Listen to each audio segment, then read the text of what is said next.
नारी अबला नाही असंच आम्ही म्हणतो, पण त्या नारीला आमच्या इतिहासाची ओळख सांगायला मातोश्री तुमची गरज आहे। आज इथे प्रत्येकाला स्वतःच्या नावाची गरज वाटते। कर्तृत्व गडभर आणि कीर्ती माठभर ही अशी हवी असते।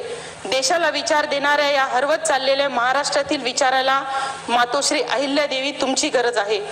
आज प्रत्येक जण न्यायाच्या गोष्टी करतो, स्वतःचाच कर्तृत्व दाखवायचं सोडून बापजाद्यांच्या शिदोरीवर उड्या मारतो।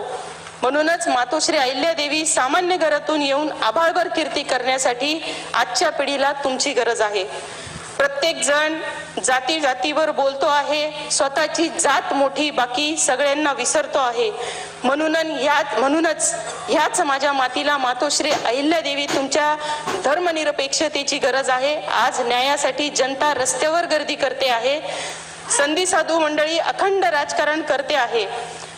अहो इथे सेवेचं पडलंय कुणाला, म्हणून मातोश्री अहिल्यादेवी आज तुमच्यासारख्या न्यायदानाची गरज आहे। आम्हाला आज माझ्या महाराष्ट्राला विकासाची गरज आहे, विरोधाची नाही तर एक संघ राहण्याची गरज आहे। म्हणून मातोश्री अहिल्यादेवी सर्वांना सोबत घेणाऱ्या तुमच्या विचारांची गरज आहे। अहिल्या परत जन्माला यावी हे प्रत्येकाला वाटतं। संस्कार, धैर्य, नीतीशील वीरत्व प्रत्येकाला हवं वाटतं, तरी लेकीला जन्म दिल्यावर नशीब फाटलं असं वाटतं। म्हणून मातोश्री अहिल्यादेवी तुमची गरज आहे। स्त्रियांच्या रक्षणासाठी आज सगळ्यांना गरज वाटते। मजबूत मातोश्री अहिल्यादेवी तुमची या मार्गदर्शनाची गरज आहे।